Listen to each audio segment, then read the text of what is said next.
খুবই মনোযোগ দেন। এরপরে আল্লাহ রাব্বুল আলামিন বলতেছেন, তোমার ওই যে আমি ফেরাউন জাতির উপরে আমি আল্লাহ পাক আর একটা জিনিস চাপাই দিলাম, ওয়াল জারাদ, আমি আল্লাহ রাব্বুল আলামিন তাদের উপরে আমি পতঙ্গ চাপাই দিলাম, অর্থাৎ আমি আল্লাহ রাব্বুল আলামিন তাদের উপর দুর্ভিক্ষ চাপাই দিলাম। সমস্ত খাবারগুলি পোকারা খেয়ে ফেলতে লাগলো। দুর্ভিক্ষ চাপিয়ে দিলাম, অভাব আমি আল্লাহ চাপাই দিলাম, ফসল আমি আল্লাহ নষ্ট করে দিলাম। এই গজব আল্লাহ রাব্বুল আলামিন ফেরাউন জাতির উপর আল্লাহ চাপাই দিলেন, এই গজব আল্লাহ চাপাইলেন। কে বলছে গজব নাজিল হয় না? আপনারা হয়তো ভাবেন আপনাদের জিকির ফিকিরে ইবাদতে আল্লাহ বুঝে আপনাদেরকে বাঁচায় দেয়। না না, এটা ভুল কথা। আমাদের জিকির ফিকিরে আল্লাহ আমাদেরকে বাঁচায় না। আল্লাহর প্রত্যেকটা অঞ্চলে আল্লাহর কিছু কুতুব আছে, আল্লাহর কিছু ওলি আছে, তারা সারা রাত ধরে আল্লাহ আল্লাহ আল্লাহ আল্লাহ বলে কাঁদতে থাকে, আল্লাহকে ডাকতে থাকে। আল্লাহ ডাক ডাকে, বন্ধু যতক্ষণ পর্যন্ত আপনি আছেন ততক্ষণ পর্যন্ত আমি গজব দিয়ে ধ্বংস করে দেব না। একবার জোরে বলা যাবে কি সুবহানাল্লাহ? আসেন মুসলমান, এই যে ফেরাউন জাতির উপরে আল্লাহ রাব্বুল আলামিন আরেকটা গজব চাপাই দিলেন। এই গজবটা চাপাই দেওয়ার পরে সারা দেশে দুর্ভিক্ষ লেগে গেল, অভাব এসে গেল।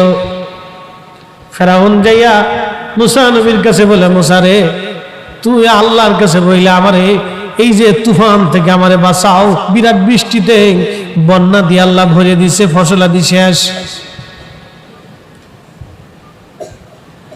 আরে মুসা, তুমি যদি আমাদের জন্য দোয়া করো তাহলে আমরা তোমার উপর ঈমান আনবো।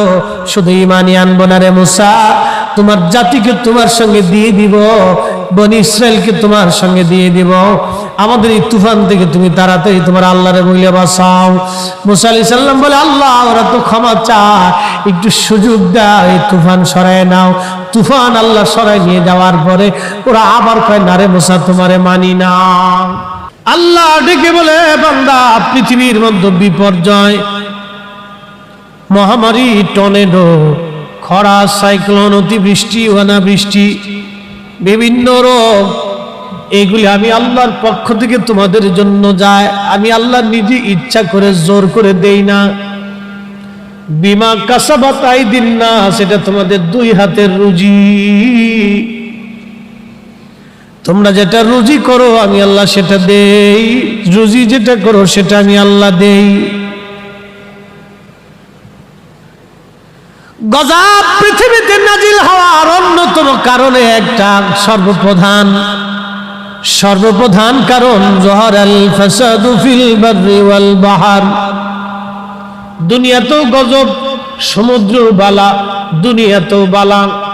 বর্তমান কিছুদিন আগে সারা পৃথিবীতে ছড়িয়ে গেল করোনা ভাইরাস। গত বছরে ঈদায়ে মিলাদুন নবীর মাহফিলে সন্ন্যার থেকে করোনা ভাইরাস চলাকালীন সময়েও মাহফিল হয়েছে, বাপ আলোচনা করে গিয়েছে। এই বছর আল্লাহ আনছেন। খুবই মনোযোগ দিয়ে শুনে যান। আল্লাহ বলছেন, জলে আর স্থলে বিপদ আমি আল্লাহ নিজে চাপাই দেই না। তোমরা ভাববে, ও খুদা গজব দিলা কেন, ও খুদা গজব দিলা কেন? আমি আল্লাহ নিজে চাপাই দেই না। এটা তোমাদের দুই হাতের রুজি, তোমরা যা রুজি করো আমি আল্লাহ তাই দেই। আমাদের রুজি, সারা পৃথিবীতে করোনা ভাইরাস হলো। করোনা ভাইরাসে লক্ষ লক্ষ মানুষ মারা গেল, 60 লক্ষের উপরে মানুষ করোনা ভাইরাসে মারা গেছে। কল্পনা করতে পারবেন? 60 লক্ষের উপরে করোনা ভাইরাসে মানুষ মারা গেল। আর কত সন্তান বাবার লাশের পাশে যায় নাই করোনার ভয়ে। কত সন্তান লাশ তো দূরের কথা, কবরের পাশেও যায় দাঁড়ায় নেই ভয়ে, করোনার ডরে। যদি আমারে করোনায় ধরে, তার মানে কি বুঝলেন? যেই সন্তান করোনার ভয়ে বাবার লাশের পাশে গেল না, ওই সন্তান পালার চাইতে কুকুর পালা ভালো। একবারে সোজা সাপটা আছে, বাকি ঝুঁকি নেই। কেউ মানলেও ভালো, না মানলেও ভালো, পছন্দ করলেও ভালো, না করলেও ভালো। যেই সন্তান করোনার ভয়ে বাবার কাছে আসে নাই, ওটা পালার চাইতে কুত্তা পালা ভালো।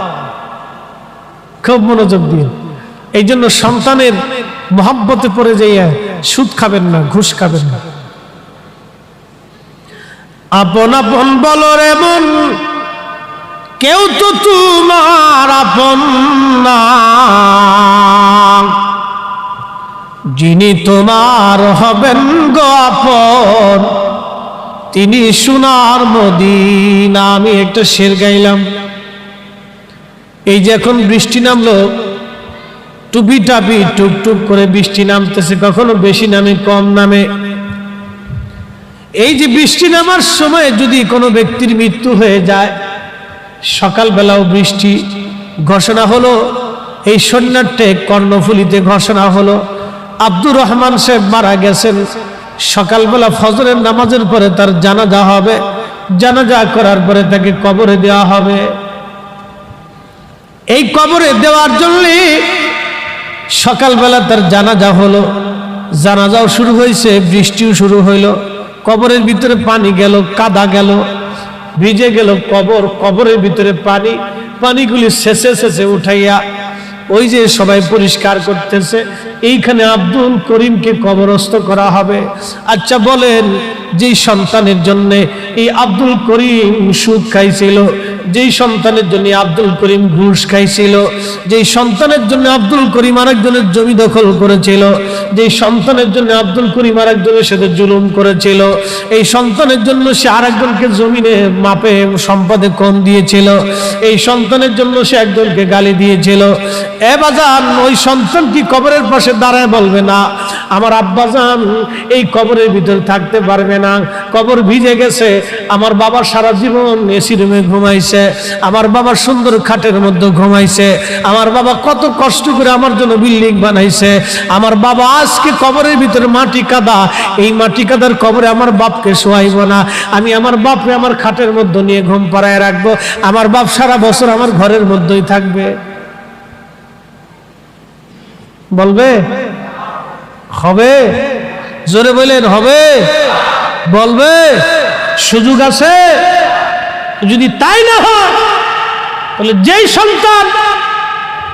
যেই সন্তানের জন্য সুদ খাইলেন, ঘুষ খাইলেন, হারাম খাইলেন, আর একজনের জমি দখল করলেন, মালে ভেজাল দিলেন, মালে কম দিলেন, ওই কঠিন সময় আপনার ওই কবরে কাদা মাটি, ওখানে যদি সন্তানের কোনো কাজেই না লাগে, তাহলে আমি কেন সুদ খাবো, আমি কেন ঘুষ খাবো, আমি কেন মানুষ ঠকাবো, আমি কেন আরেকজনের হক নষ্ট করব, আমি কেন আরেকজনের জমি দখল করব? আমার আফসোস কি, আমার জিন্দেগি কি, আমার জীবন কি, আমার দরকার কি? মানুষ বুঝে কেন? মানুষ বুঝে না বাপ, মানুষ বুঝার চেষ্টা করে না। ছোট্ট একটু বুঝ যদি মানুষের হৃদয়ে আসে, আল্লাহর কসম খোদার এদেশে দুর্নীতি হয় না, চুরি হয় না। কথা বলেন ঠিক কিনা? আব্দুল মাল আব্দুল মুহিত সাবেক অর্থমন্ত্রী মারা গেছেন। আল্লাহ বান্দার দোষ ত্রুটি ভুল ত্রুটি মাফ করে দিক, আমরা দোয়া করি, সমালোচনা না, বুঝার জন্য বলতেছি। এই লোকটা যখন মারা গেলেন, মারা যাওয়ার বেশ অনেক দিন পর্যন্ত উনি অসুস্থতায় ভুগছেন। বয়সের তাড়নায়, বয়সের অনেক বয়স হয়েছিল, হসপিটালে দীর্ঘদিন উনি কাটিয়েছেন। ওনারা পারিবারিক ভাবেই অনেক সম্পদের মালিক, রাজনৈতিক ভাবেও অনেক সম্পদের মালিক। এই যে আব্দুল মাল সাহেব মারা গেলেন, দীর্ঘদিন অসুস্থ হয়ে হসপিটালে পড়ে রইলেন। যখন হসপিটালে ছিলেন তখন মানুষ আর ওনার কাছে যায় না, সাংবাদিকও যায় না, মানুষও যায় না, নেতা কর্মীরাও যায় না। যতদিন সুস্থ ছিলেন আর ক্ষমতা ছিল ততদিন খালি গেছে স্যার স্যার স্যার, মালের বাড়ির বারান্দা ছাড়ে না মালের জন্য। কি কথা কন না কেন? মালের বাড়ির বারান্দা ছাড়ে না, স্যার স্যার স্যার। যখন ক্ষমতা চলে গেলে, অসুস্থ হয়ে পড়লেন, তখন আর কোনো লোক নেই। মানুষ বুঝে না কেন? মানুষ কেন বুঝে না? আমার বুঝ আসে না। এ মুসলমান, এই জন্য আগের জমানার ওলি যারা ছিলেন, আল্লাহর ওলি যারা ছিলেন, তাদের একটাই চিন্তা, দুনিয়ার এই ক্ষমতা আমার কোনো প্রয়োজন নাই, এই জন্য ওলি আল্লাহরা বাদশা হইতে চাইতেন না, ওলি আল্লাহরা রাজকীয় ক্ষমতা নিতে চাইতেন না। তারা ওই জঙ্গলে চলে যাইতেন, বাড়িঘর ছেড়ে চলে যাইতেন, সমাজ থেকে তারা আলাদা হয়ে যাইতেন। সমাজ থেকে আলাদা হয়ে আল্লাহর ওলিরা আল্লাহর জিকিরে ফিকিরে ইবাদতে কাটাই দিতেন। আহা, তাদের একটাই চিন্তা ছিল, দুনিয়ার ক্ষমতা দিয়ে কি করব আমি? যিনি সর্বময় ক্ষমতার মালিক ওই আল্লাহ, ওই আল্লাহকে যদি খুশি করতে পারি তাহলে আমার আর কোনো চিন্তার কারণ নাই। একবার জোরে বলা যাবে কি সুবহানাল্লাহ?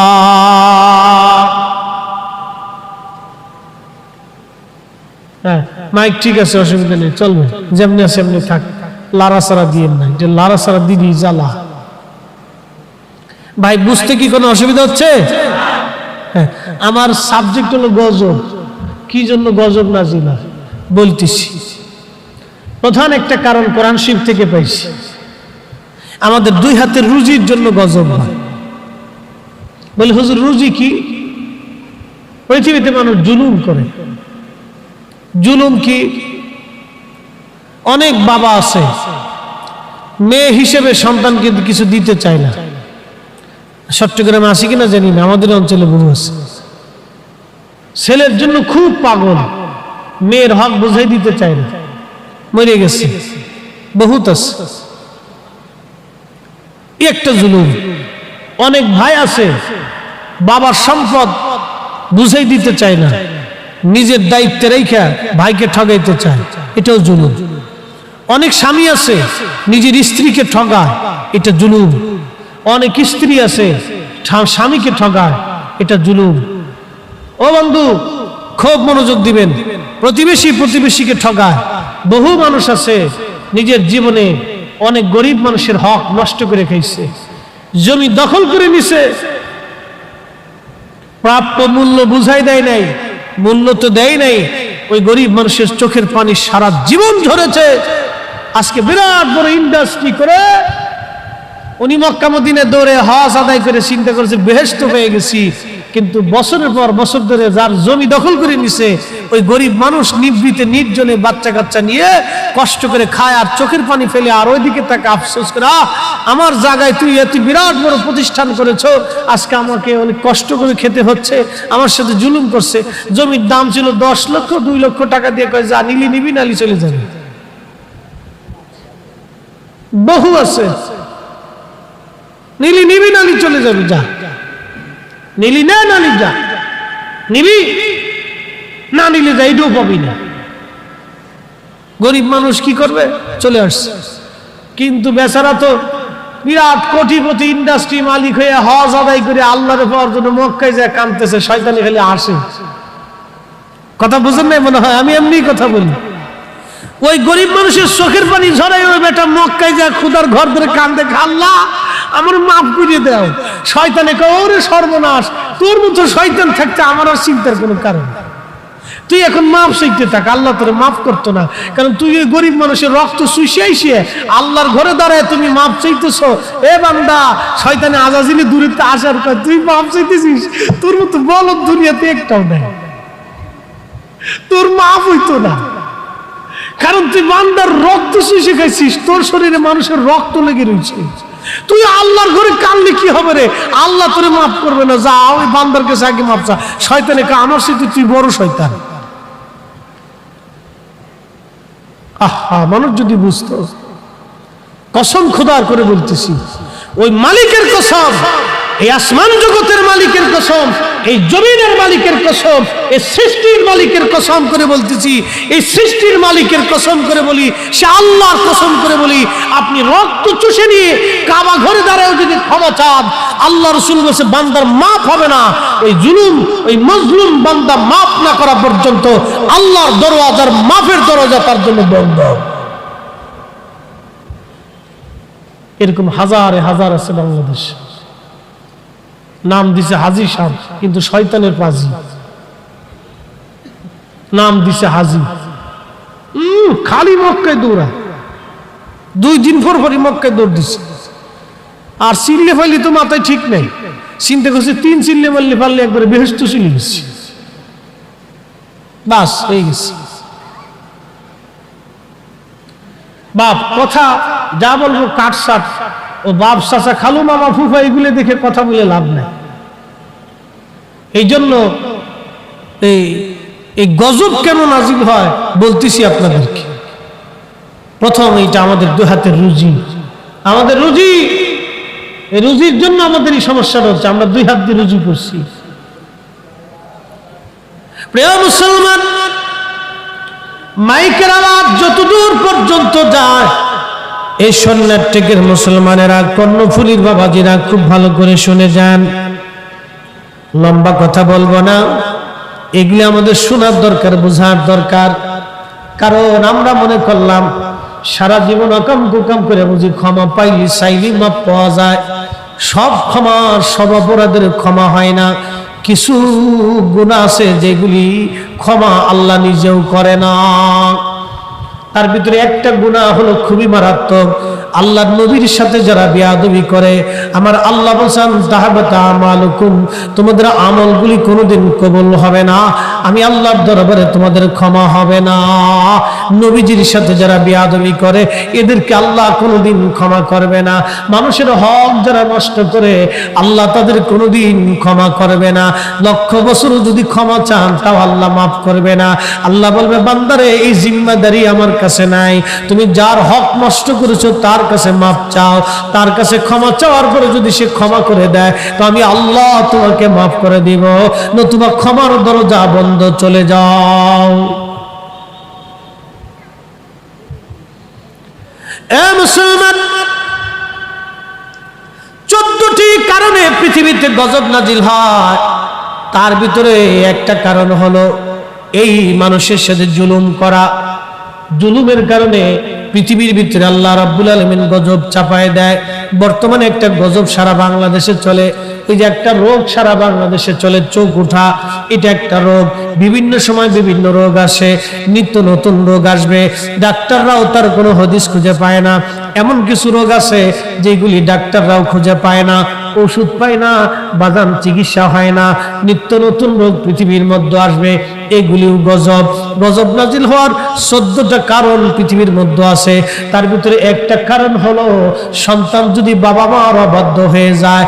যেই মানুষগুলি, যেই সমাজের মানুষ বাবা মাকে অবাধ্য মনে, বাবা মার সাথে বেয়াদবি করে, বাবা মার হক যারা আদায় না করে, আল্লাহর পক্ষ থেকে তাদের জন্য গজব নাজিল হয়ে যায়।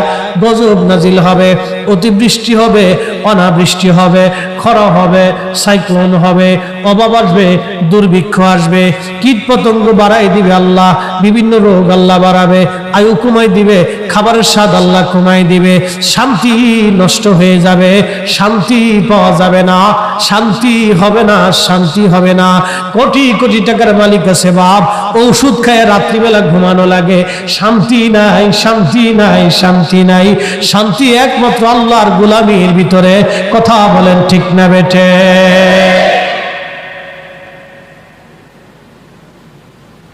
হ্যাঁ বলতেছি, খুব মনোযোগ দিবে। ইবলিসকে আল্লাহ তৈরি করছেন জিন জাতির ভিতর থেকে। তৈরি মানে কি? এই ইবলিস আগুনের তৈরি ছিল। 7 লক্ষ বছর ইবাদত করার পরে এ মুআল্লিমুল মালায়েকা হইছে, ফেরেশতাদের লিডার হইছে। বিরাট বড় পাওয়ার। যেমন এলেম তেমন আমল, যেমন এলেম তেমন আমল। এলেমও বিরাট, আমলও বিরাট। এরপরে আল্লাহ পাক ফেরেশতাদের একটা মহাসম্মেলন করলেন। সৃষ্টির ভিতরে যত ফেরেশতা ছিল সব ফেরেশতাকে আল্লাহ তৈরি করার পরে রব্বে খুদা ফেরেশতাদেরকে আল্লাহ সম্মেলন করলেন। ফেরেশতাদেরকে ডেকে বলেন, ও ফেরেশতারা, ও ফেরেশতারা, ওয়া ইদ ক্বালা রাব্বুকা লিল মালাইকাতি ইন্নী জাইলুন ফিল আরদি খলিফা, আমি পৃথিবীর মধ্যে খলিফা পাঠাবো, আমি প্রতিনিধি পাঠাইতে চাই, ফেরেশতারা তোমরা পরামর্শ দাও। ফেরেশতাদের পরামর্শ কি দরকার? আল্লাহ তো নিজেই খালিক, নিজেই মালিক, ফেরেশতাদের পরামর্শ কি দরকার? তারপর আল্লাহ ফেরেশতাদের অভিমত চাইলেন। আল্লাহ জানে ওরা কি বলবে। তারপরে আল্লাহ পাক শরীয়ত মেইনটেইন করে বললেন, বলো তোমাদের অভিমত কি? ফেরেশতারা জবাব দিল, ক্বালু আতাজআলু ফিহা মান ইউফসিদু ফিহা ওয়া ইয়াসফিকুদ দিমা।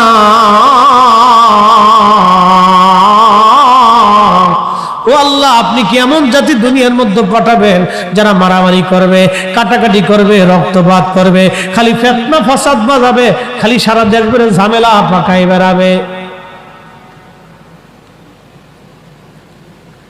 খালি মারামারি করবে, কাটাকাটি করবে, ঝামেলা করবে, ফিতনা বাজাবে? এই জাতিকে আপনি পৃথিবীর মধ্যে পাঠাবেন? হে রব, ওয়া নাহনু নুসাব্বিহু ওয়া নাহনু নুসাব্বিহু, আমরাই তো আপনার তাসবিহ করি, আমরাই আপনার তাসবিহ আদায় করতেছি। ওয়া বিহামদিকা ওয়া নুকাদ্দিসু লাক, আমরাই তো আপনার হাম করি, আমরাই তো আপনার প্রশংসা করি, আমরাই তো আপনার পবিত্রতা ঘোষণা করি। আর দুনিয়াতে খলিফার দরকার কি? যারা মারামারি করবে, কাটাকাটি করবে, রক্তপাত করবে, ভেজাল করবে, ফিতনা বাঁধাবে। দেখেন, কিছুদিন আগে মায়ানমার হাজার হাজার রোহিঙ্গাদেরকে মেরে ফেললো, নিরপরাধ মানুষ মারলো, 1 লক্ষের উপরে মানুষ তারা হত্যা করলো। কম না কিন্তু, এ যাবৎ তারা 1 লক্ষের উপরে মানুষ মারছে। 1 লক্ষ মানুষ বাড়ির কাছে কথা না ভাই, 1 লক্ষ মানুষ তারা হত্যা করলো। কারণ একটাই, ওরা রোহিঙ্গা, ওরা মুসলমান। আমাদের দেশ থেকে তারাই দাও, ওরা তাদেরকে, রোহিঙ্গাদেরকে আমাদের দেশ থেকে তারাই দিল।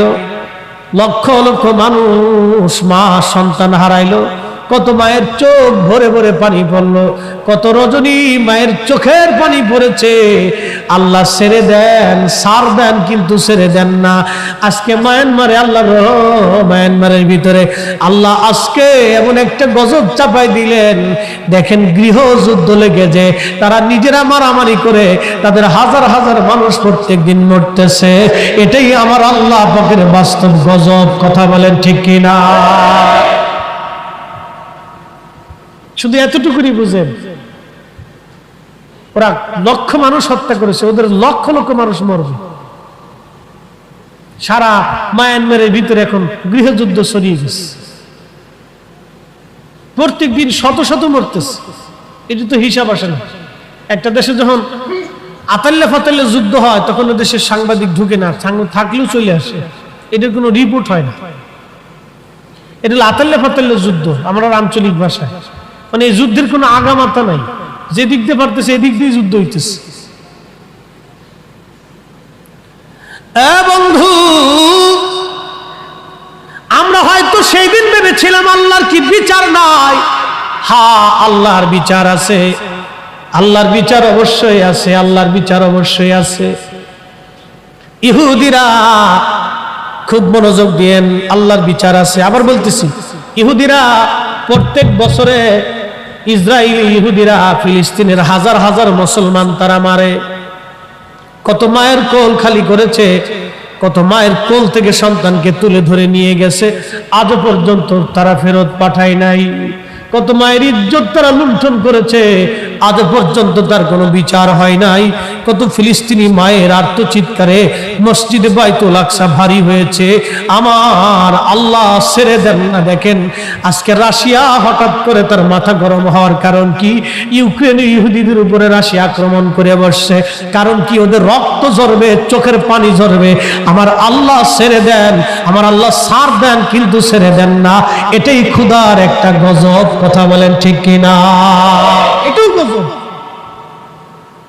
তুই এখানে মারতেছিস, তোদের অন্য জাতি দিয়ে মারাই দেখাবো। দেখ দেখ, অন্য জাতি দিয়ে মারিয়ে দেখবো। দেখ, আমার মুসলমানের কলিজায় যেমন আঘাত লাগে, আমার এই বান্দার চোখ দিয়ে যেমন পানি পড়েছে, তোদের চোখের পানি সেইভাবে ফেলবো আমি আল্লাহ। ওরা মুসলমান হত্যার নীল নকশা করেছিল, যে কোনো সময় ইউরোপে মহাযুদ্ধ লেগে যাবে, কোটি কোটি মানুষ মারা যাবে, রাতারাতি মরবে। রাশিয়া যখন পারমাণবিক বোমা মারা শুরু করবে, তখন বাস বিচার করে মারবে না, বাপ চাচা না, বাইডেন সাইডেন, টর্নেডো পেলে তো কোনোটাই টোটো মোটো রাখবে না, এক চাপা মেরে দিবে একবারে। বলেন আল্লাহর বিচার আছে? হ্যাঁ আওয়াজ তুলে বলেন না কেন আছে? অবশ্যই আছে, কে বলছে নাই? আজকে ওদের লক্ষ লক্ষ মানুষের চোখের পানি ঝরাইতেছে, দেখ একটু ঝরে দেখ। আমার বান্দারা চোখের পানি ফেলেছে, তোরা হাসেছিলি, আজকে তোরা পানি ফেল, দেখ পানি পড়ার কি হয় দেখ। এটা আল্লাহ পাকের একটা কঠিন ফয়সালা। যাহারাল ফাসাদু ফিল বাররি ওয়াল বাহরি বিমা কাসাবাত আইদিন নাস। হে মানুষ, সমুদ্রে বিপদ হবে, স্থলে বিপদ হবে, এগুলি তোমাদের হাতের রুজি, তোমরা এগুলি বুঝবা তোমাদের হাতের রুজি। ইরাকের 4 লক্ষ শিশু, 4 লক্ষ মানুষ হত্যা করেছিল আমেরিকা। 4 লক্ষ ইরাকি মুসলমান তারা মেরেছিল। কত মায়ের কোল খালি হয়েছে। সিরিয়ার লক্ষ লক্ষ মুসলমান হত্যা হয়েছে। কত মায়ের কোল খালি হয়েছে। কত মায়ের চোখের সামনে সন্তান না খেয়ে দুঃখে দুঃখে মরে গেছে। কত সন্তানের সামনে মা দুঃখে দুঃখে মা মরে গেছে, চিকিৎসা করাইতে পারে নাই। সিরিয়াতে, ইয়ামানে, লেবাননে, এরকম লিবিয়াতে, ইরাকে, আফগানিস্তানে হাজার হাজার মুসলমান তারা হত্যা করেছে। আল্লাহ ছেড়ে দেন, সার দেন, কিন্তু ছেড়ে দেন না। 2 হাতের রুজি আল্লাহ দেখাই দেবে, দেখ তোদেরকে 2 হাতের রুজি আমি আল্লাহ দেখাই দেব। খুব বুঝে যাবেন। আমরা খালি খালি বলতাম যে আল্লাহ তোমার কি বিচার নাই, তোমার কি বিচার নাই। আমরা খালি বলতাম আল্লাহ তোমার কি বিচার নাই। দেখেন আল্লাহ দেখাই দিচ্ছে। আমার সাবজেক্টের আরেকটা পাঠ হচ্ছে পূর্বতন উম্মতের উপরে কি গজব আসতো, হ্যাঁ শোনাইতেছি। ও পূর্বতন অনেক জাতির উপরে গজব আসছে। এখন সব ওয়াজ যদি আজকে করতে যাই, তাহলে আজকে কেন এই 12 দিন ব্যাপী যদি আমার প্রথম দিন থেকে শুরু করান, এই একটা সাবজেক্টের উপরে লাস্ট দিন পর্যন্ত ওয়াজ শেষ হবে না। শুধু একজন নবীর জীবনের ছোট্ট একটা ঘটনা শোনাইছে।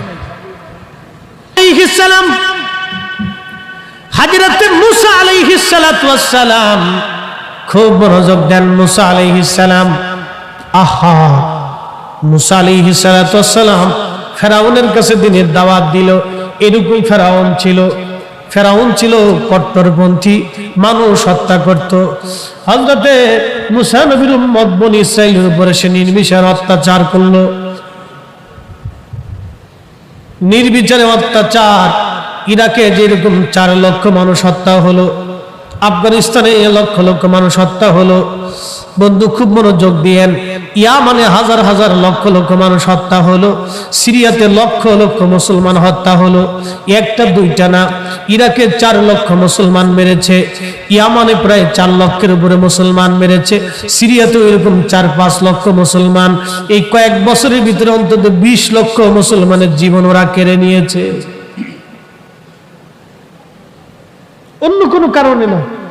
ওরা আক্রমণ করেছিল, ইরাকে পারমাণবিক বোমা আছে, কিন্তু সব মিথ্যা কথা। ওরা আক্রমণ করলো কৌশলে, সিরিয়ার ভিতরে গৃহযুদ্ধ বাধাই দিল, ইয়ামানে যুদ্ধ বাধাই দিল, লেবাননে যুদ্ধ বাধাই দিল, লিবিয়া একটা সুন্দর দেশ যুদ্ধ বাধাই দিয়ে আজকে এটা নরকে পরিণত করে দিল। আমরা মুসলমান তো মাথা মোটা, মাঝে মধ্যে বাংলাদেশেও ভেজাল বাঁধানোর বুদ্ধি হয়, এদেশেও ভেজাল বাঁধানোর বুদ্ধি হয় মাঝে মধ্যে। আমাদের মুসলমান জাতি হলো মাথা মোটা, এটা আগামাথা বুঝে না। এই মনে করে খালি রাস্তায় নেমে গেলি, লাঠি নিয়ে নেমে গেলি, খুব শান্তি না। সিরিয়ার মতো একটা সুন্দর দেশ, স্বর্ণের মতো দেশ ছিল, আহ কি শান্তি ছিল দেশে, আজকে নরকে পরিণত হয়ে গেছে। ইয়ামানের মতো একটা সুন্দর দেশ নরকে পরিণত হয়েছে। পৃথিবীর বহু মুসলিম দেশ নরকে পরিণত হয়েছে। খুব মনোযোগ দিয়ে হযরত মুসা আলাইহিস সালাতু ওয়াস সালাম ফেরাউনের কাছে যখন দিনের দাওয়াত দিলেন, ও মানে না। বনি ইসরাইলের উপরে নানান ভাবে অত্যাচার শুরু করে দিল। বনি ইসরাইলরা ছিল গরিব, কিপ্তিরা ছিল ধনী। বনি ইসরায়েলের মানুষজন তাদের বাড়িতে কাজ করত। আহা, কি জুলুম অত্যাচার সেদিন তারা শুরু করলো। বনি ইসরায়েলের পুরুষ সন্তানদেরকে তারা হত্যা করতে লাগলো। কত বড় জুলুম সেদিন ফেরাউন করেছিল। আল্লাহ রাব্বুল আলামিনের পয়গম্বর মুসা আলাইহিস সালাম বলেন, আল্লাহ এত জুলুম অত্যাচার আর সহ্য হয় না। আল্লাহ জানাই দিলেন, বন্ধু অপেক্ষা করেন, আমি খোদা ওদের উপরে গজব চাপায় দিচ্ছি। একবার জোরে বলা যাবে কি মারহাবা। প্রথম গজব আল্লাহ বলেন, ফাআরসালনা আলাইহিমুত তুফান।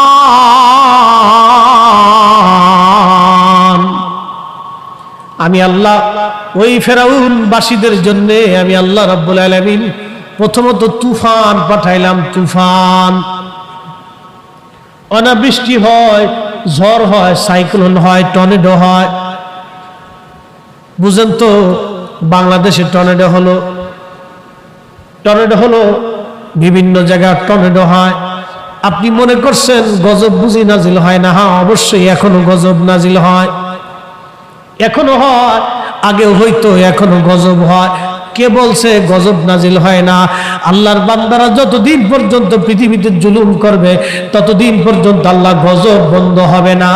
জুলুম চলা পর্যন্ত গজব বন্ধ হবে না।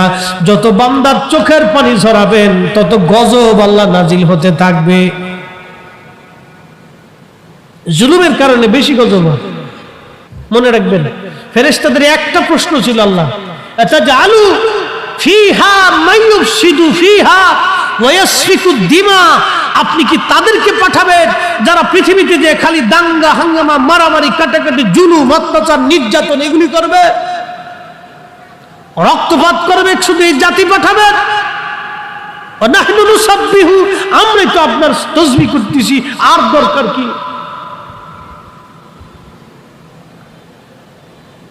পৃথিবীর ভিতরে গজব নাজিল হয় জুলুমের জন্য।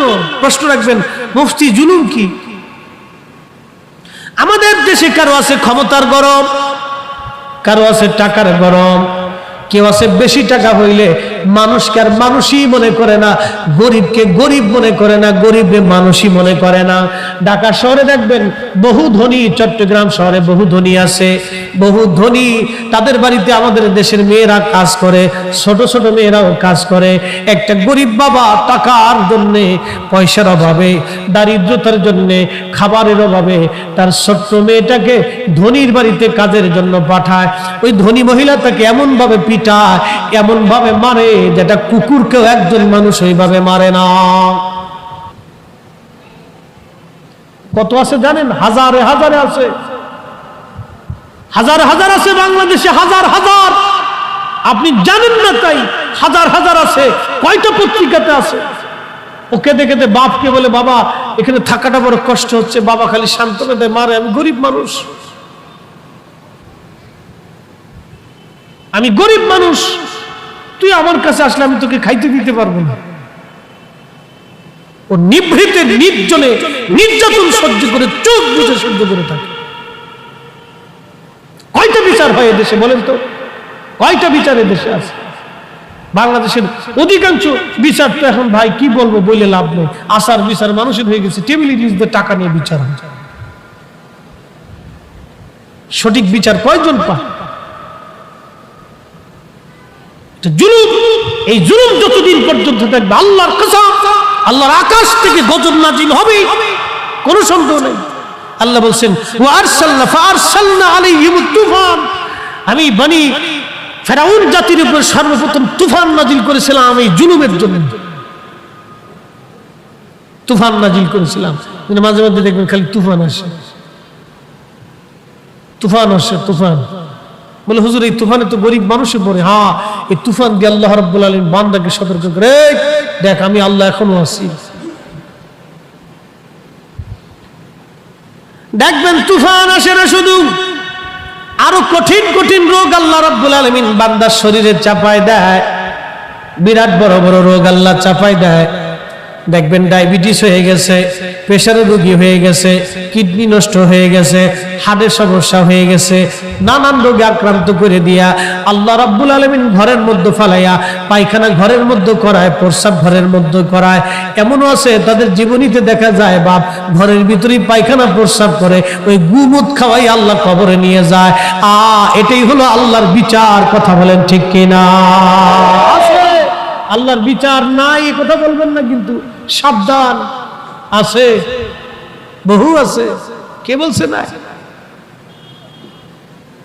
যান ঢাকা শহরে হাজার হাজার আছে, প্রত্যেকটা শহরে এরকম জুলুম হয়। কে বলছে নাই? এই আধুনিক যুগে শিক্ষার এত মান, এত মিডিয়া, এত শিক্ষা, টেলিভিশন খুললে শিক্ষা, মোবাইল খুললে শিক্ষা, ইউটিউবে ঢুকলে শিক্ষা, শিক্ষার কোনো অভাব নাই। এত কিছু মানুষ দেখার পরেও একটা ছোট্ট গরিব কামলা মেয়ে, গরিব মানুষ, সে তার বাচ্চাটাকে একটু ভালো খাবার এবং পড়ার আশায় তার বাচ্চাটাকে ধনী মানুষের বাড়ি কাজের জন্য দিছে, মাস গেলে হয়তো 5-6 হাজার টাকা বেতন দেয়, সেই বাচ্চাটাকে পর্যন্ত পিটায়, ডান থেকে বাম, বাম থেকে ডান, সকালে একটু ঘুম থেকে দেরিতে উঠলে পিটান, বাপ একটু ঘুমাইতে আগে গেলে পিটান, কাজ দিয়ে একটা ছোট্ট গিলাস, যে গিলাসের দাম আছে মাত্র 10 টাকা অথবা 50-100 টাকায় গিলাসের জন্য ওকে পিটাইতে পিটাইতে অস্থির করে ফেলে দেয়। এই জুলুম বাংলাদেশে আছে। কে বলছে জুলুম নেই? কে বলছে জুলুম নেই? জুলুম আছে, জুলুম নেই কে বলছে? আল্লাহ বলছেন ফারসালনা আলাইহিম তুফান, তোমাদের আগে সর্বপ্রথম টর্নেডো, খুব ঝড় তুফান, বিপদ, বালা মুসিবত তোদের উপর চাপাই যাবে। দেব না? কে বলছে দেয় না? সারা পৃথিবীতেই দেয় না। কে বলছে? সারা পৃথিবীতেই আছে। খুবই মনোযোগ দেন। এরপরে আল্লাহ রাব্বুল আলামিন বলতেছেন, তোমার ওই যে আমি ফেরাউন জাতির উপরে আমি আল্লাহ পাক আর একটা জিনিস চাপাই দিলাম, ওয়াল জারাদ, আমি আল্লাহ রাব্বুল আলামিন তাদের উপরে আমি পতঙ্গ চাপাই দিলাম, অর্থাৎ আমি আল্লাহ রাব্বুল আলামিন তাদের উপর দুর্ভিক্ষ চাপাই দিলাম। সমস্ত খাবারগুলি পোকারা খেয়ে ফেলতে লাগলো। দুর্ভিক্ষ চাপিয়ে দিলাম, অভাব আমি আল্লাহ চাপাই দিলাম, ফসল আমি আল্লাহ নষ্ট করে দিলাম। এই গজব আল্লাহ রাব্বুল আলামিন ফেরাউন জাতির উপরে আল্লাহ চাপাই দিলেন। এই গজব আল্লাহ চাপাইলেন। কে বলছে গজব নাজিল হয় না? আপনারা হয়তো ভাবেন আপনাদের জিকির ফিকির ইবাদতে আল্লাহ বুঝে আপনাদেরকে বাঁচায় দেয়। না না, এটা ভুল কথা। আমাদের জিকির ফিকির আল্লাহ আমাদেরকে বাঁচায় না। আল্লাহর প্রত্যেকটা অঞ্চলে আল্লাহর কিছু কুতুব আছে, আল্লাহর কিছু ওলি আছে, তারা সারা রাত ধরে আল্লাহ আল্লাহ আল্লাহ আল্লাহ বলে কাঁদতে থাকে, আল্লাহকে ডাকতে থাকে। আল্লাহ ডাক ডাকে, বন্ধু যতক্ষণ পর্যন্ত আপনি আছেন ততক্ষণ পর্যন্ত আমি গজব দিয়ে ধ্বংস করে দেব না। একবার জোরে বলা যাবে কি সুবহানাল্লাহ?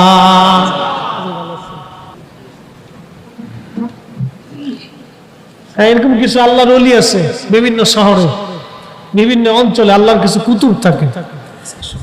আচ্ছা, আমরা সবাই বলি আলহামদুলিল্লাহ। আমাদের মুহতারাম সভাপতি মহোদয় তিনি আসছেন, হযরতুল আল্লামা মাওলানা আহমদ হুসাইন নিজামী সাহেব মাদ্দাজিল্লাহ আলী, নয়াহাট জামি মসজিদের সম্মানিত খতিব মহোদয়। আলহামদুলিল্লাহ, সম্মানিত অতিথিবৃন্দরা আসছেন। আপনারা যারা বাড়ি ঘরে আছেন তারাও চলে আসেন। বৃষ্টি তো চলে গেছে, বৃষ্টি গেছে গা, কিন্তু আপনারা আসেন নাই, বুঝবেন, অসুবিধা নেই। বৃষ্টির ধরে ফলাইছে নাকি?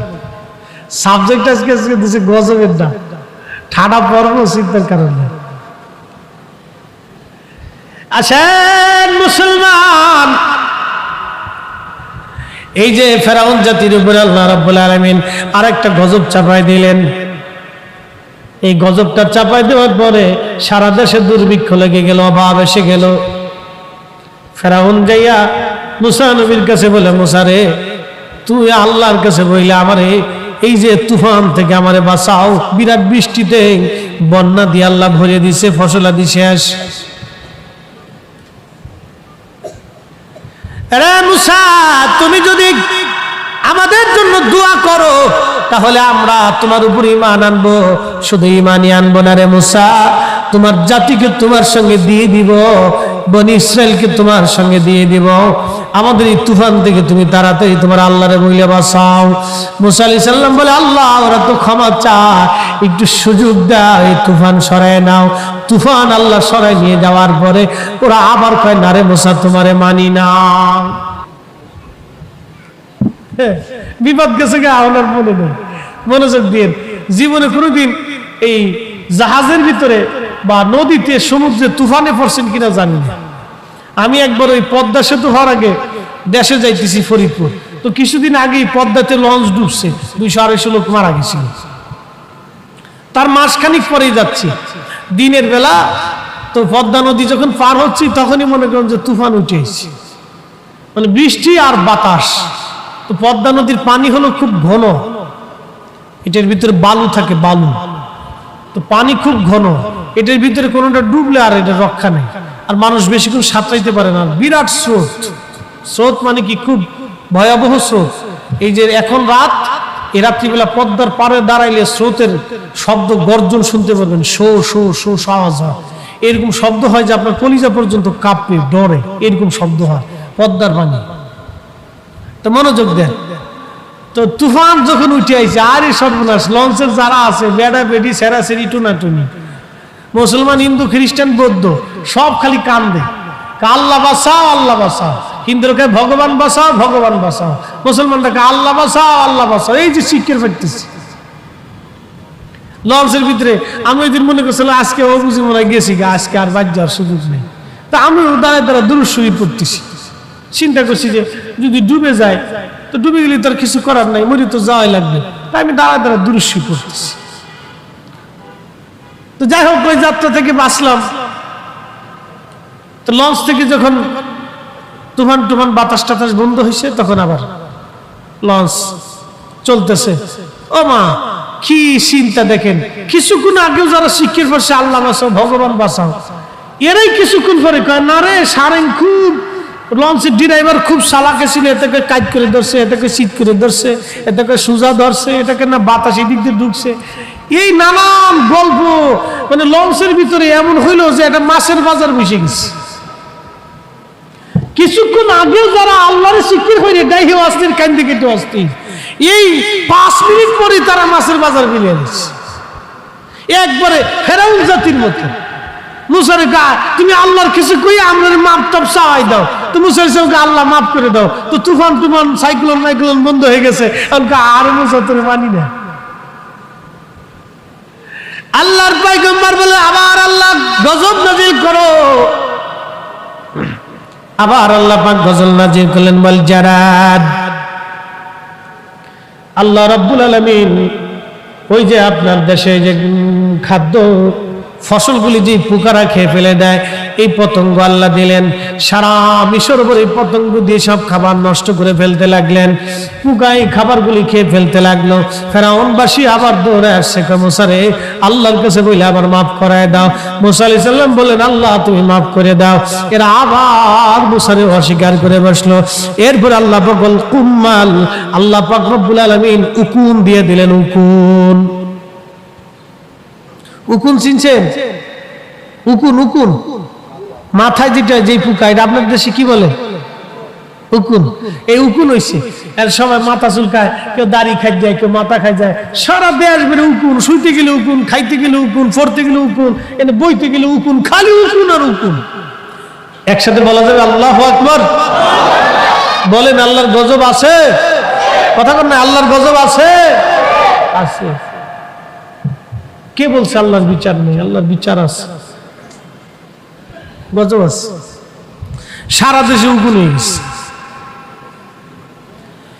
এরপরে মুসার কাছে যায়, বলো আল্লাহর পয়গম্বর, আল্লাহরে বইলে আপনার এই উকুন তারাই দাও, আমরা বিপদে আছি, আমরা তোমার ইমান প্রতি ঈমান আনবো।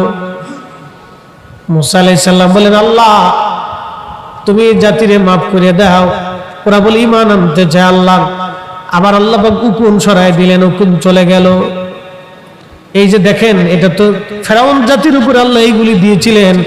এখন যদিও আল্লাহ আমাদেরকে উকুন দেন না, কিন্তু ভিন্ন প্রক্রিয়া আল্লাহ গজব নাজিল করেন। আমরা অনেক সময় বুঝি না, বিভিন্ন প্রক্রিয়া আল্লাহ গজব নাজিল করেন। আল্লাহ পাক তার বান্দাকে তার প্রতি দ্বারস্থ করেন। ভাগ্যবান ওই ব্যক্তিগুলি যারা তওবা করে আল্লাহর দিকে ফিরে যায়, তওবা করে যারা ভালো হয়ে যায়, তারাই হলো বড় ভাগ্যবান, সৌভাগ্যওয়ালা। ওই সময় হুকুম দিছে, সারা দেশে খালি উকুন আর উকুন, উকুন আর উকুন, গজব আর গজব, সার ফেসতে খালি উকুন, ওহন উকুন। এটা যদিও এই সিস্টেমে হয় না, কিন্তু ভিন্ন উকুন আল্লাহ দেয়, যে উকুন দেখা যায় না। ডায়াবেটিস নামক উকুন আইসে দেশে, নাম কি? এ বাবা জোরে কর, নাম কি? আরো জোরে। ডায়াবেটিস নামক একটা উকুন আইসে, এটা যার হইছে এর অনেক কিছু খাইতারে না। কথা কোন ঠিক কিনা? অনেক কিছু খাইতারে না, খাওন সামনে থাকবে, খালি চাইয়ে থাকবে, কিন্তু খাইতে পারতো না, খালি চাইয়ে থেকে কিন্তু খাইতে পারবো না। এটা একটা গজব। গজব নাই কইছে কিনা? আছে গজব, এখনো আছে। আগে আল্লাহ হুকুম দিছে, এখন ডায়াবেটিস দিছে। ফেরাউনের জমানাতে আল্লাহ হুকুম দিছে, যা উকুন দিয়ে দিলাম, তোকে খাবার দিব না, খাইতে বইবি খালি উকুন। তো খাইতে বসে খালি দেহে পাতিল করা উকুন। আই হাই কি হইলো?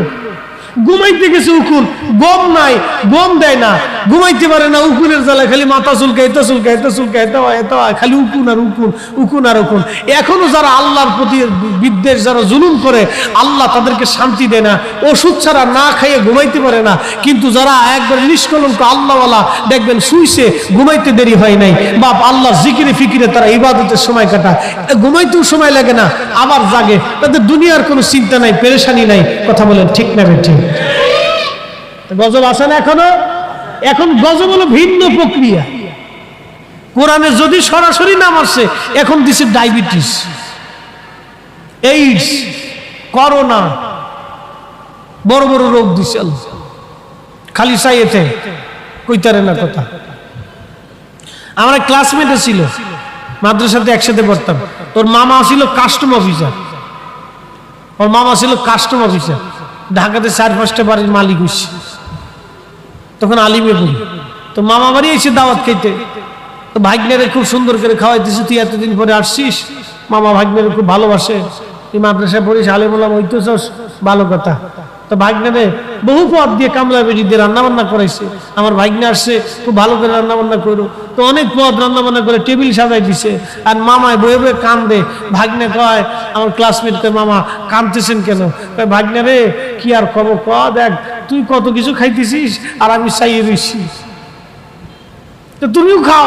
কেন? ডাক্তার নিষেধ করছে, এটা খাইতে পারতেন না, এটা পারতেন না, এটা পারতেন না, এটা পারতেন না, এটা পারতেন না, এটা পারতেন না, খালি কচু শাক দিয়ে খাই। ভাগ্নে গেলে আসে আর কয়, মামা সারা বছর তো টেবিলের নিচে টাকা নিয়ে নিয়ে 4-5টা বাড়ি মালিক হয়েছেন, কোটি কোটি টাকা হয়েছে, আপনি চাইয়ে থাকবেন আর আমি খালি খাবো, আপনার বরাতে খাওয়ান নাই। হ্যাঁ, এটা গজব। এটা কি? হ্যাঁ, আস্তে কনকে জোরে বলেন, এটা কি? এটাও গজব। আল্লাহ এই উম্মতকে সমূলে গজব দেয় না, নবীর সাথে আল্লাহর ওয়াদা আছে, এই জন্য সমূলে দেয় না। যদি সমূলে দিত তাহলে সবাই আল্লাহ ডায়াবেটিস বানায় লাগতো। যদি সমূলে গজব দিয়ে দিত তাহলে একবারে করোনার রোগী, এইডসের রোগী হয়ে যেত। আল্লাহ সবাই এই সমূলে গজব দেয় না, কারণ আল্লাহর সাথে নবীর সাথে ওয়াদা আছে। আল্লাহ নবী আল্লাহ আমার উম্মতকে একসাথে গজব দিয়ে ধ্বংস করে দিবা না, তুমি ওয়াদা করো। আল্লাহ কাহা হাবিব আপনার সাথে ওয়াদা করলাম। এই জন্য এক এক জায়গায় হেনে একটু এটা দিয়ে দেয়। তারপরেও মানুষ বুঝে না, এরপরও মানুষ খালি অন্য জমি দখল করার লাগে খুব চিন্তে, ডায়াবেটিস দিয়ে দিচ্ছে, খাইতে পারে না, এরপরও খালি অন্য জমি দখলের চিন্তে। কত কোটি টাকার মালিক হবে, খালি চিন্তে, ও মরে যেতেছে না, কাঁপে এমনি, বেহায় কাঁপে, বহুত আছে দেখছি আমরা, বেহায় কাঁপে, এইভাবে কাঁপে। এরপরও চিন্তা করে যে ওর জমি কেমনে দখল করবো, টাকা আরো কেমন চিন্তা করে কাঁপতেছে, লিখতে পারে না, সিগনেচার দিতে পারে না, কাঁপতেছে। এরপরও মগজ থেকে চিন্তা গেছে।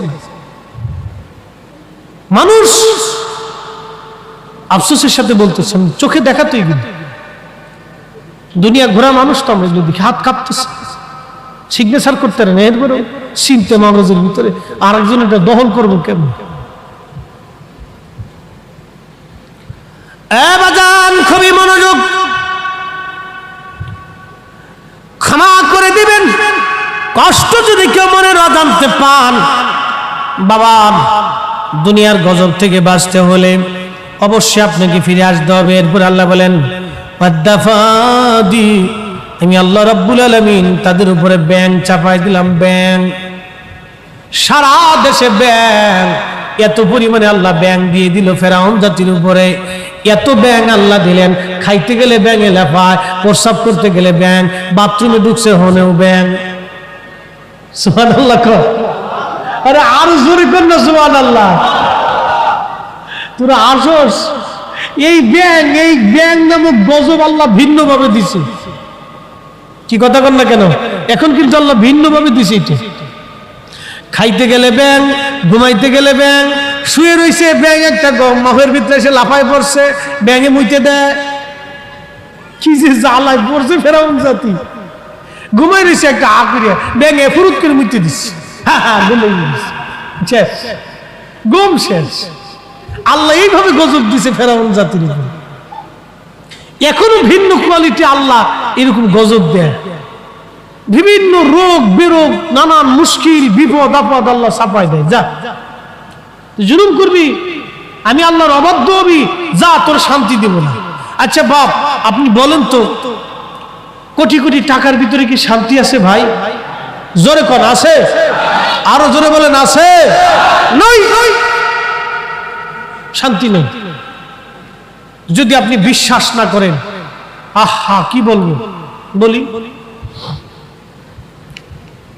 আমার এলাকার একজন ধনী, অনেক টাকার মালিক, হঠাৎ আঙ্গুল ফুলে কলা গাছ হয়ে গেল।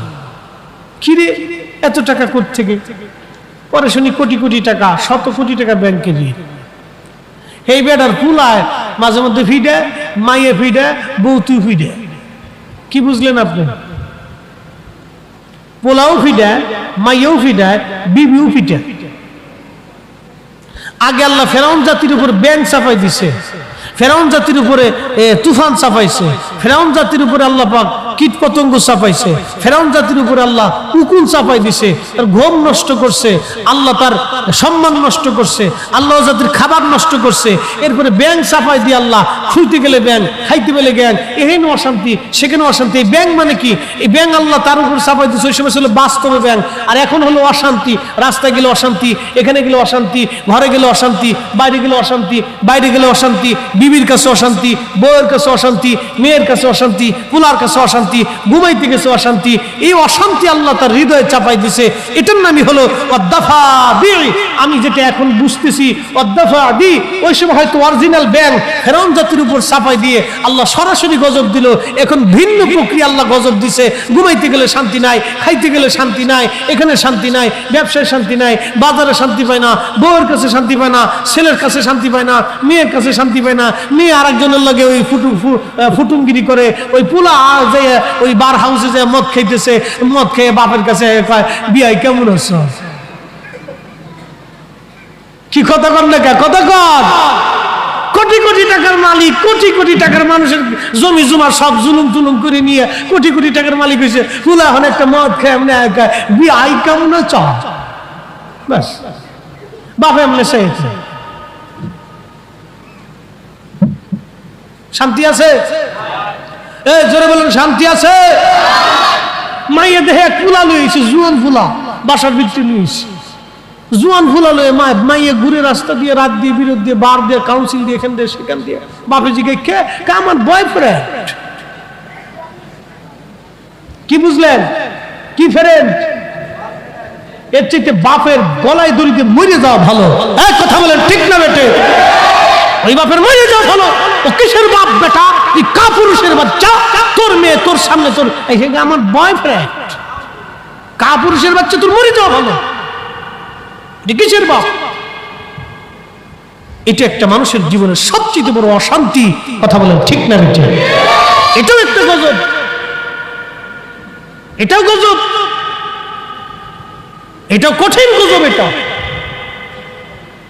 বাপ আমার ভাষা শক্ত হচ্ছে, ফরিদপুরের মানুষ, আমরা ভাষা শক্ত হইতে পারে, কিন্তু আমি বাস্তবতা থেকে বলতেছি। এই জন্য আল্লাহ পাক কোরআনে কত চমৎকার বলেছেন, আলা বিযিকরিল্লাহি তাতমাইন্নুল কুলুব।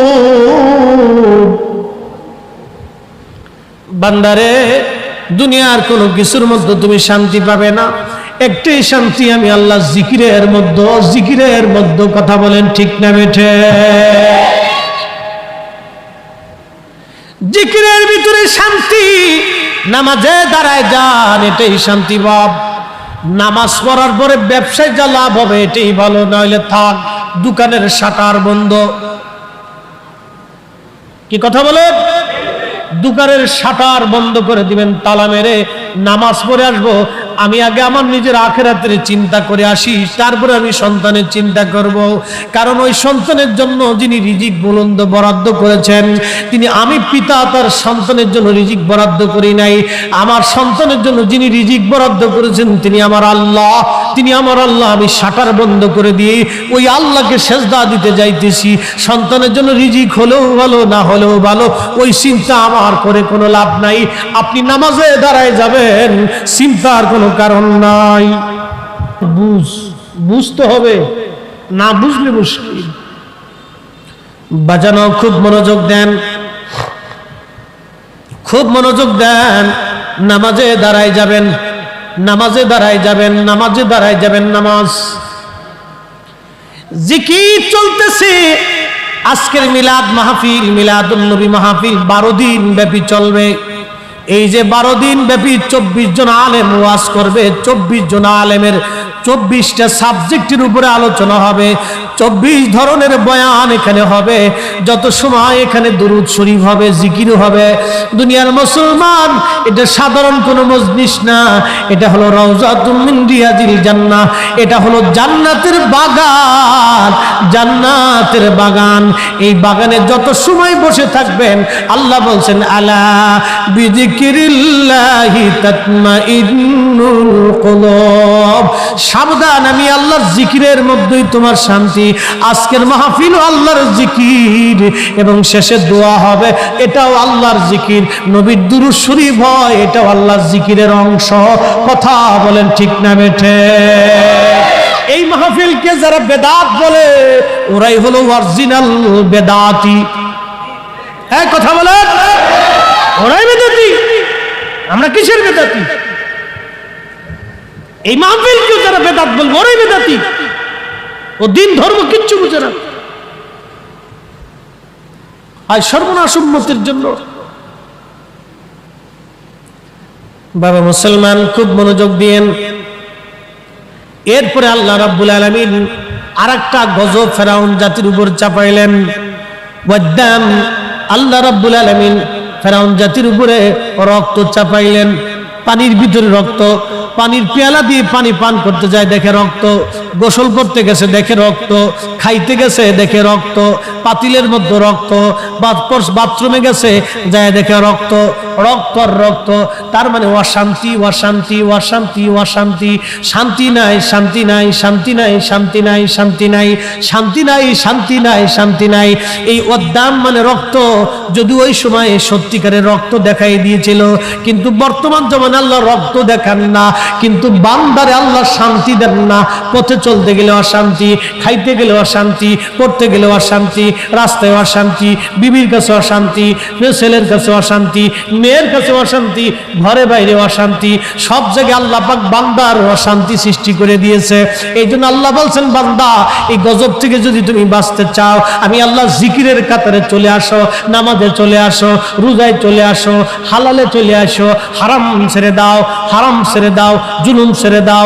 আমি আল্লাহ নবীর, আমার হাবিবের মিলাদের মাহফিলে চলে আসো, জিকিরের মাহফিলে আসো, দুয়ার মজলিসে বসে যাও, আল্লাহ ওয়ালাদের সোহবতে বসে যাও, আল্লাহ ওয়ালাদের জিয়ারতে যাও। যত নেক কাজ আছে, ভালো কাজ আছে, আমি আল্লাহর জিকিরের অংশ। এই নেক কাজের মধ্যে তুমি ডুবে যাও, তোমার অন্তর শান্তি পেয়ে যাবে, কখনোই অশান্তি আসবে না, গজব থেকে বেঁচে যাবা। একবার জোরে বলা যাবে কি সুবহানাল্লাহ?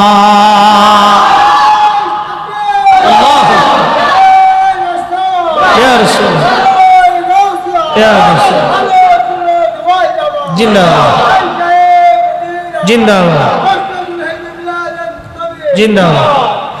তাহলে বোঝা গেল আজকে আমরা যারা বসছি এখান থেকে যদিও কোরআন শরীফ থেকে আমরা ওই জমানার কিছু গজবের আলামত আমরা কোরআন শরীফ থেকে শুনলাম যে আল্লাহ কি ধরনের গজব ওই জাতির উপরে নাজিল করছে, ওই হুবহু ওই পদ্ধতিতে যদি আল্লাহ গজব নাও দেন, ভিন্ন পদ্ধতিতে আল্লাহ কিন্তু আমাদের উপর গজব চাপাই দিচ্ছে। কি কথা বলেন, ঠিক না? ভিন্ন পদ্ধতিতে কিন্তু আমাদের উপর গজব আছে। তাহলে এই গজব থেকে যদি আপনি বাঁচতে চান তাহলে আপনাকে কি করতে হবে? আপনাকে অবশ্যই আল্লাহ জিকিরের ভিতরে আসতে হবে। বাপ, আপনাকে অবশ্যই আল্লাহ জিকির আসতে হবে। জিকির একটা ব্যাপক শব্দ, জিকির একটা শব্দ কিন্তু এর ব্যাপকতা অনেক। জিকরুল্লাহ, আল্লাহ স্মরণ। হাদিসে নববীর মধ্যে আসছে, প্রিয় নবীজি বললেন, সাহাবীরা রে, তোমরা যেখানে বেহেশতের বাগান পাও সেই বেহেশতের বাগানে যায় তোমরা বসো। সাহাবীরা বললেন, ইয়া রাসূলুল্লাহ মা রিয়াদুল জান্নাহ, নবী গো জান্নাতের বাগান কি? আল্লাহর নবী বললেন, ক্বালা হিলাকুজ জিকির, জিকিরের মজলিসটা হলো আল্লাহর জান্নাতের বাগান। জোরে বলেন সুবহানাল্লাহ। বাপ, কিসের মজলিস? জিকিরের মজলিসটা হলো আল্লাহর জান্নাতের বাগান। আল্লাহ জিকিরের মজলিস। আজকের মাহফিল কার জিকির? জোরে বলেন কার? আজকের মাহফিলে দুই ধরনের জিকির হবে, একটা হলো জিকরুল্লাহ আর একটা হলো জিকরুন নবী। জিকরুন নবী সাল্লাল্লাহু আলাইহি সাল্লাম মিনাল ইবাদা। এই হাদিস আমি লিখি নাই, আল্লামা ইমাম সুয়ুতি জামিউস সগীরের মধ্যে লেখেন, শরা করেছেন ইমাম মানাবী আত-তাইসির শরহে জামিউস সগীর, এর ভিতরে তিনি লেখেন, আল্লাহর নবী বলেন, আমি নবীর জিকির যেখানে হবে এটা হলো জিকরুন মিনাল ইবাদা, ইবাদতের অংশ এটা। আমি নবীর জিকির, নবীজির দুরূদ শরীফ যেখানে হয়, নবীজির নাত, নবীর প্রশংসা, নবীজির আলোচনা, নবীর সুন্নাত, নবীর আদর্শ, নবীকে কেন্দ্র করে যত বিষয় আছে, এই বিষয়গুলি হলো জিকরুন নবী, নবীর জিকিরের অংশ। আর আল্লাহ বলেন, ইদা যুকিরতু যুকিরতা মাই, হাবিব আপনি সমাধান নিয়ে যান, আমি আল্লাহর জিকির যেখানে হবে আপনি নবীর জিকিরও সেইখানে হবে। তাহলে আল্লাহর জিকির আজকের মাহফিল জিকিরের অংশ, নবীর মিলাদের মাহফিল জিকরুল্লাহর অংশ, দোয়া জিকরুল্লাহর অংশ, নামাজ জিকরুল্লাহর অংশ, রোজা জিকরুল্লাহর অংশ, হজ জিকরুল্লাহর অংশ, যাকাত জিকরুল্লাহর অংশ, হালাল খাওয়া জিকরুল্লাহর অংশ, জিকির করা দলবদ্ধভাবে জিকরুল্লাহর অংশ, তাসবিহ পড়া জিকরুল্লাহর অংশ, নবীর মিলাদের মাহফিল জিকরুল্লাহর অংশ। অতএব এই কাজকে যারা বেদাত বলবে ওরাই হলো অরিজিনাল বেদাতি।